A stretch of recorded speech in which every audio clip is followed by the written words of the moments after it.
Hello, and welcome to the F the Glitter podcast.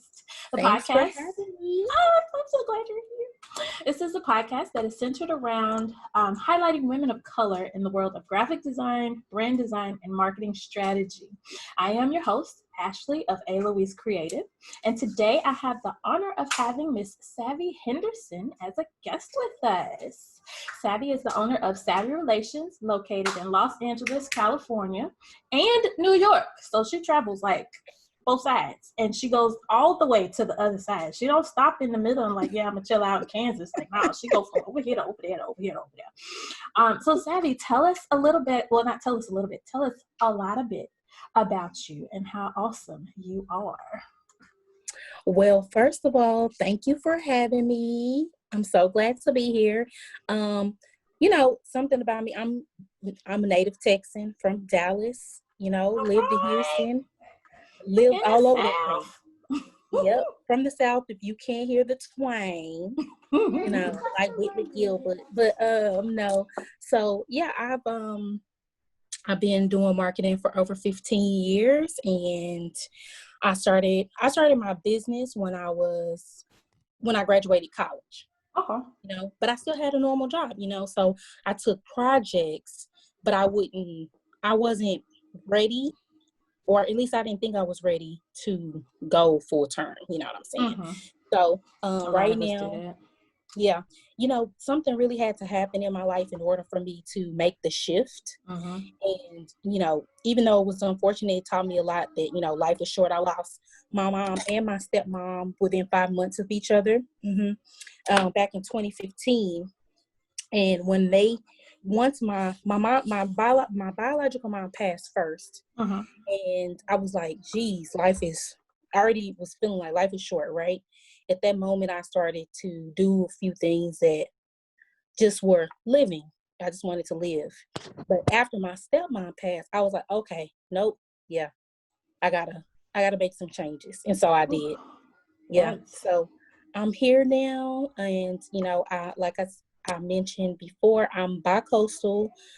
I'm on my first stint of the East Coast. I moved in the middle of a pandemic. People call me crazy. She brave, It's y'all. not the first time. It won't be the last time, So that's what I am. Here I am. I'm out here making moves. Well, that's what's up then. That's what's up. And I'm glad that you said that when you first started out, you had a regular job, but you were picking up projects on the side. And I think a lot of us kind of start there is, I'm going to do this, but I need the security of that other check for right now. And then we finally hit this wall where it's like, all right, you better move or you better climb. What you going to do? And then it's like, well, if I climb, what's going to happen? It's like, you better figure it out when you get there, but you better climb this wall or move to the side and let somebody else do it. And, you did it. And I was like, yay, you can move to 2 sides of the country. And you're okay. So when did you know that you wanted to be a marketing strategist? Like, when did you know that was your thing? Okay, so I knew when I first went to college, I was a business major already, right? But it was management information systems. So it was really like computer science. And I got all the way up to my junior year, computer science. Got to my junior year in one of my JavaScript class. It's like the intro class to, the upper level coursework. And I'm at the computer and I'm coding and I'm like, I can't do this every day. I can't do this every day. What can I change my major to where I was like, I want to talk to people. I'm talking to the computer and it's just me and the computer and I can't, right? And it's so crazy because all the student organizations I was in, I was like on the public relations coordinator or VP of marketing. Like, you're already doing it. Right, but I just didn't realize. I was like, you know what? I'm going to just switch to marketing. It was like the quickest transition. It wasn't going to keep me in school longer. I was like, yeah. And then it just happened. I was like, girl, you've been doing this the whole time. So I knew then. And at first when I changed my major to marketing, my dad was like, what are you going to do with marketing? I was like, do y'all realize that every business has to have marketing?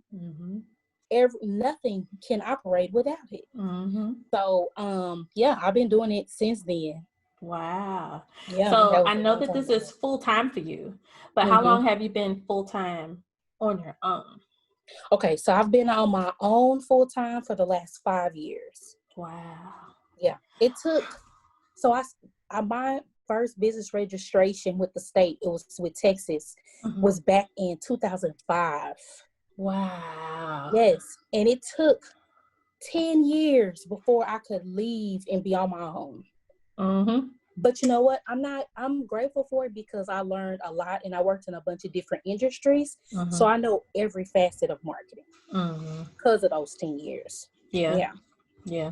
I feel that. Like I'm still here. I'm still like we're kindred spirit. When's your birthday? Yes. I am a Pisces. My birthday is February 26th. Oh, I'm a Leo. You're a Leo. See, I have Yeah. some Leo friends. They always feel like that about I me. just feel like you're supposed to be over here in August and Yes. July. I just feel like you're supposed to be over this. But it does bring up a good point though, that success does not happen overnight. And there's so many people see all this stuff that's like, oh yeah, I'm a 6-figure this and I'm a 6-figure that and I did it in 60 days. Like, no, you didn't.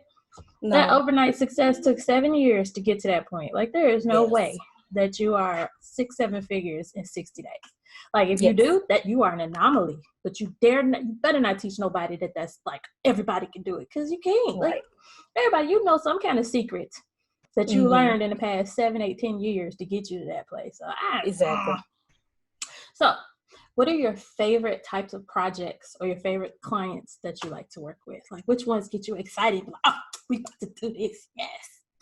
So I really get excited about if they have like a social cause wrapped up in their component. Mm-hmm. So like I have a client that fashion is their base, right? But they have a social cause for it too, where they do like a blanket drive every year. So they use style to do this blanket drive.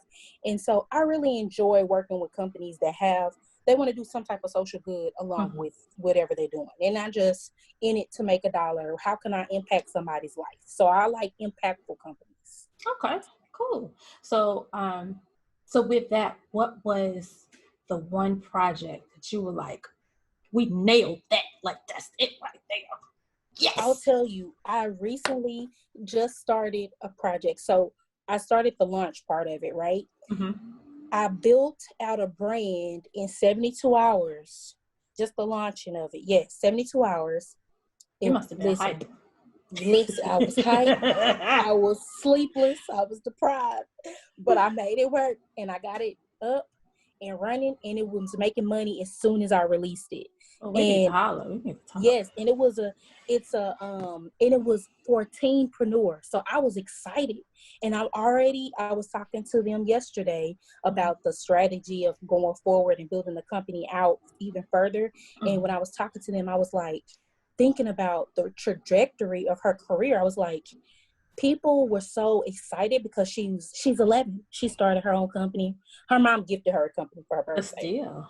Yes, but it was her idea. It wasn't like her mom created a company. It was her idea. Mom, I want a company.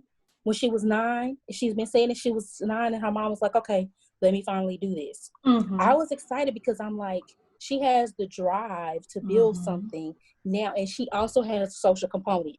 Okay, right. She has a social component where, and you know, that comes from her mom because they have like homeless initiatives. And so she was always on those projects, and it motivated her to want to help people as well. To do it herself.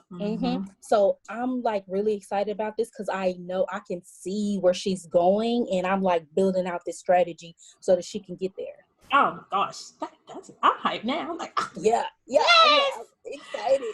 That's great though, because it's like the parent did not stifle the baby. Like so many parents, you know, like they're so traditional that they want to be like, no, you need to go to school, you need to do this, you need to do this. Yep. And instead you're like, you know what?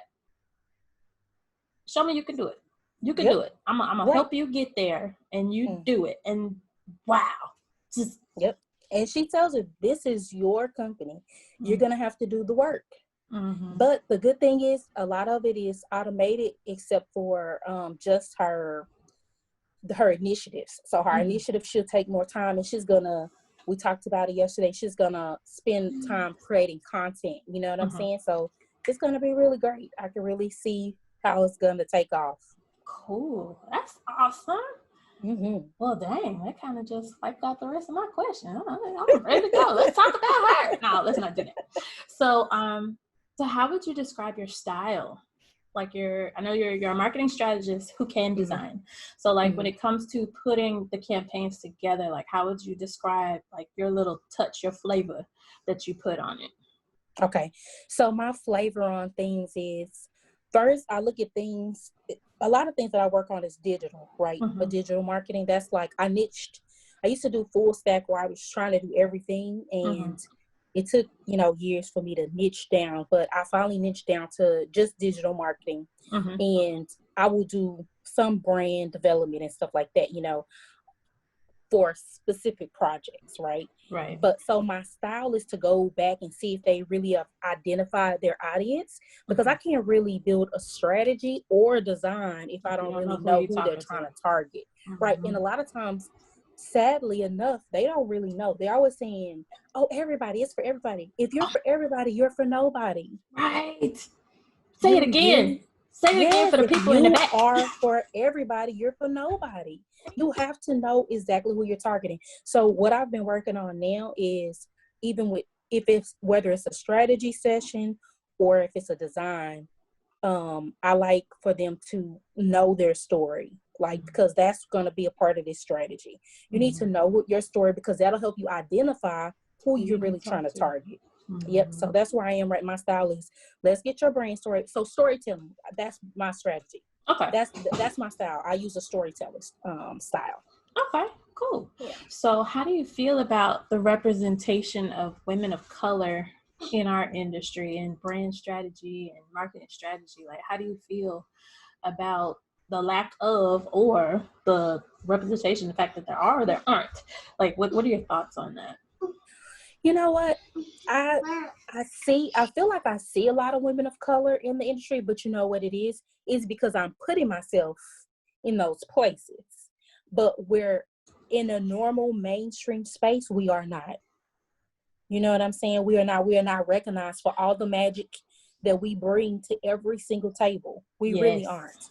You know what I'm saying? I'm only seeing that because I'm where they are, but we are not out where we need to be. And it's not all our fault. You know what I'm saying? It's not a blame, but I feel like not a lot of big box or big brand companies are recognizing the importance and the impact that we have on branding and marketing and all of that.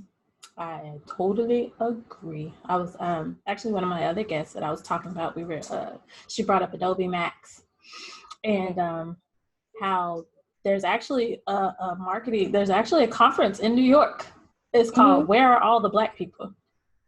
Wow. But at the last conference, there were no Black people. Wow. And it's supposed to be like a Black conference. And I was like, oh, what good is that?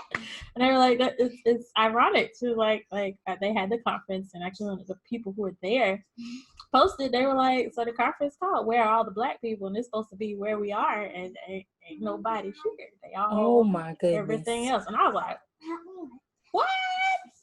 That is crazy. Like, are you serious? I was like, oh my gosh. So I definitely want to dive into that a whole lot more.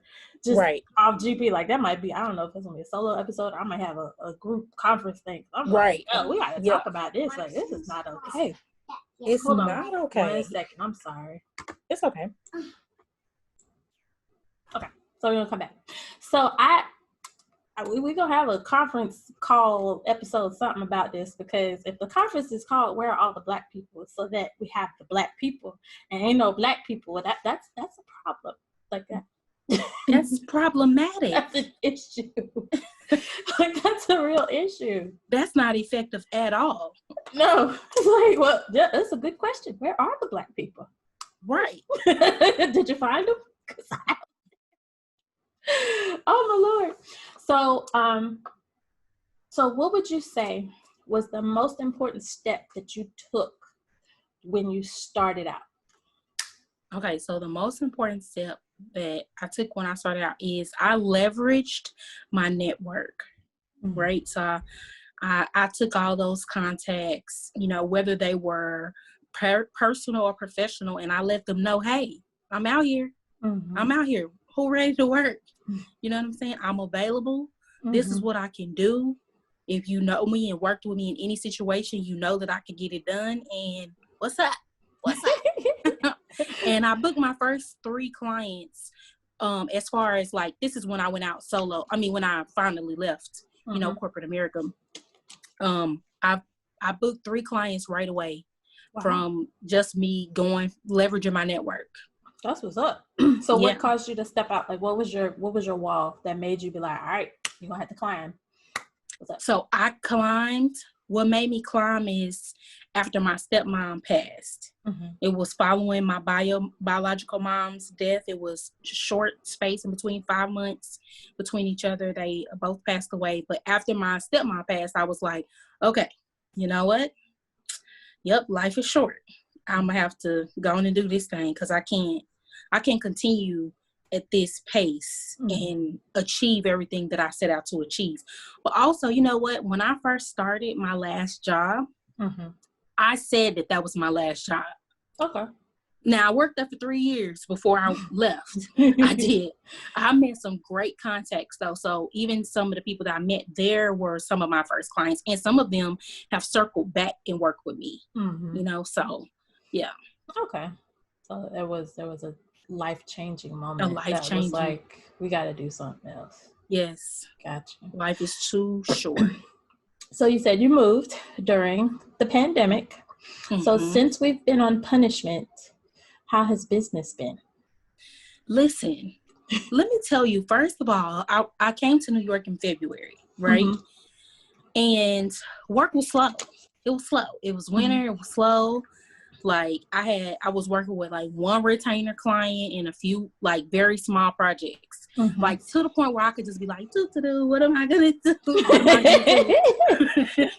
Like trying to figure it out, right? But honey, March. Oh my God! I guess because everybody else had to stay home, they have been coming up with all this stuff. I have been booked and busy. Like literally, I ain't never been this busy. I'm like, they're like, can you do this? I'm like, oh yes. Okay, then I'll book them. Then somebody else. I said, listen, I am pretty stacked. How much do you need done? If you don't need that much, I might squeeze it in. Right. Let me know. I can like see if I can project, you know, get a little help on it. Let me see. Right. But yes, I have been so booked. That is a blessing. Right. So it's a blessing. Absolutely it is. That is a blessing. Oh my gosh. I'm like, people are like, oh my God, what am I going to do? Everything's closed. I just don't know what to do. And it's like, Auntie, my bills are paid. Ow! Right. Like, okay. Right. Yes. Right. Let the bills be paid. Let the bills be paid. Yes. Yes. So for someone who is looking for your particular service, what is some advice you would give to them while vetting a professional? So some advice when you're looking for a professional, especially in my fields, one, you do need to see proof. You know, do you have any case studies or even testimonials, references that I can, you know, refer back to? But also I feel like you can talk to, well, this is a thing. You can talk to somebody over the phone and they can sell you. Some people could sell you a whole dream, right? But what I do, and I feel like somebody that's good to work with will do, is when you're talking to them and they're just talking about your project, about whether or not they can do it or what they could offer, is that they will give you value added even if you're not gonna sign up with them. Yep. So that's what I do. Like sometimes I'll say, listen, I may be too expensive for you, but I'm going to give you these tools that you can use anyway. You may be able to find somebody else that's more in your budget, right? But I'll give you tools, and I give people tools whether they sign up with me or not.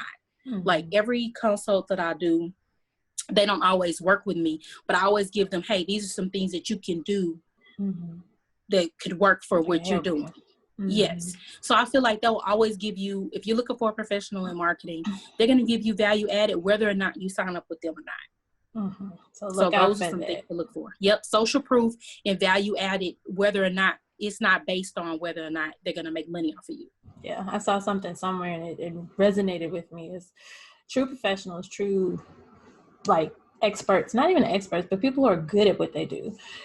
They'll give away information and then people will pay them for it just because it's like, man, you gave that to me and it helped so much. I want to use you. I'm gonna save up my money and I want to use you because you've proven to me without even trying that you're what I need, that you got what I need, and I need that, and I'm gonna do whatever I gotta do to get that.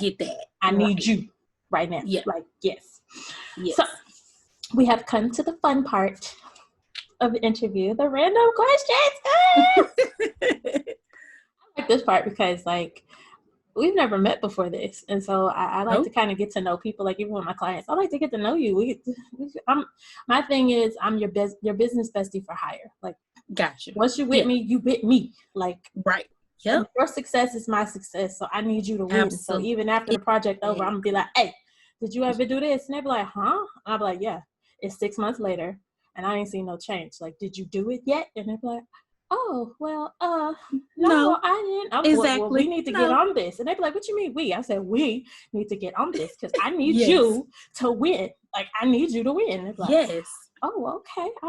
I'll do it then. Like, yep. Let's get it together, y'all. Exactly. So, now that we're business besties, I'm going to talk to you. So what would you say is your favorite style of food? Okay, so that's hard because one, I'm vegan. Really? Yep, I'm vegan. So for the last 3 years, I've been vegan. So, I mean, before that though, you know, what I loved is I love me some little lamb. You know why? Because Jesus, he knew what he was doing when he made that the sacrificial animal. You know, I just love me a little lamb chop. It was so delicious. Yes. But I still like sushi because there's some sushi that I can still eat. So I'll say sushi. Okay. So before then, so you said lamb. Any particular way that it was cooked? It was, you know, was smoked on the grill. Oh my gosh. You know what I'm saying? The natural flavors of the wood just coming through it. Grilled to perfection. I can smell the rosemary now. Yes. Oh, yes. Girl, how did you know? With some butter? It's the Southern spirit. It's coming through. I can feel it. Just so vegan. Your favorite vegan dish? Favorite vegan dish is jackfruit pie rolls, and of course, it's my recipe because who can make it like me? Nobody. Right. Nobody. So what would you? I'm sorry, I literally get requests for that though. I do. Hey, well, you about to educate me. So I've heard a lot about jackfruit, but I live in Louisiana. I live in Monroe, Louisiana. If it's not deep fried and covered in gravy, then it's not here. I'm sorry. Except for our local Indian restaurant. Shout out to Taste of India, my favorite restaurant. I go there once every 2 weeks. And they take all of our money. Like I got my husband chicken, my kids eat the butter chicken, I eat everything. Like that's just, you know, that's it. Yeah. So like what is the texture of jackfruit? Like I've heard some people say it's like chicken, some people say it's like pork. Like how would you describe it? So it could be like either. It's kind of either like shredded chicken or shredded pork. But see, when I do it in the pot roast, I don't shred it. I leave it in the chunks because it's kind of chunky. I leave it in the chunks so that it looks like beef. Looks like meat. Okay. But I have like this secret marinade that I do.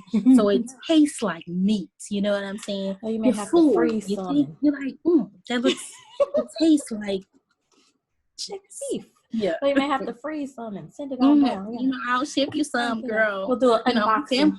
My family is from Louisiana now. Listen, Shreveport. I know about Southern Classic. Okay. You know what? Southern Classic done fell off, though. I bet it has. They done fell off. It's not the same. Even in the past couple years, it is not the same. It's just kind of like fried chicken. Okay. You like it's fried chicken. So, of all the places that you've traveled, which place would you say is your favorite? So far, my favorite place has been Belize. Okay. I went to San Pedro, in Ambergris Key in Belize, and I was like, I'm going to buy a place here because it was like so small. Like, you know, they drive the little golf carts around. They didn't even drive regular cars. The people were really nice, and they thought I was Belizean and stuff, or whatever. But so you didn't get treated like a tourist. You were like treated like a tourist, and you can get lobster. Like, I don't even eat lobster anymore. Darn it! But you can get like you're a foodie at heart. I can feel it. I feel the spirit. I am. You can get like seafood for really cheap, and like the beach is like right there. So I really like beachy. That's why I like LA. But you know, so Belize that's like I feel like that's my home away from home. Gotcha. So when you do get a chance to relax, like what do you like to do? When I relax, I like to go hiking. I like to go to the museum. I read books. I like on this feat to read a certain amount of books per year.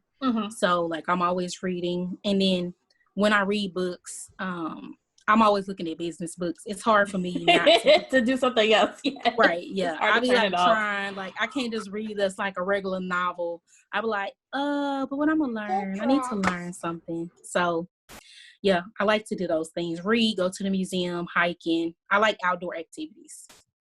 Why? I want to get dressed. Mom life. Hold on.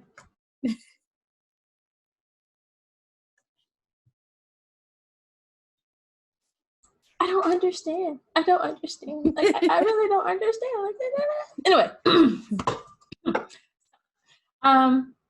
So what are some of the ways you like to pull yourself out of a creative funk?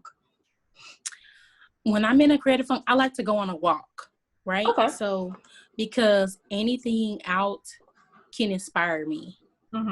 So I like to go on a walk. I'll put on some meditation music and just be one with the nature. Like I need to like see things, and it could be anywhere. Like it could be the bodega on a corner or 7-Eleven in LA. You know what I'm saying?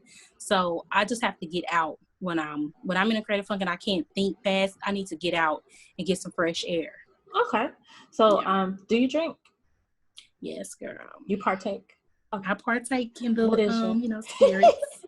What is your what's the word I want to say? What is your libation of choice? My libation of choice is Hennessy and pineapple. Okay. Listen, that pineapple just hides everything. It makes it go down smooth. Yeah, real smooth. Yes, Lord, yes. Yes. So we've come to the end of our interview. And I'm so glad to have met you. I'm so happy you've been with me, your patience, all of those wonderful things. Thank you. So where can the people find you? What do they need to do to get in contact with Miss Savvy Henderson? Listen, they can always email me at hello@savvyrelations.com. You can always find me on Instagram. I'm always giving out. Listen, I drop gems on Instagram. Gems. That's what we need. It's Savvy. SAVVYONE1 Savvy1. I drop gems all the time. Like I try to give everything everywhere. I just give it away because I really want people to win. And it's so many people out here missing opportunities. They're leaving money on the table, and for what? Right? For what?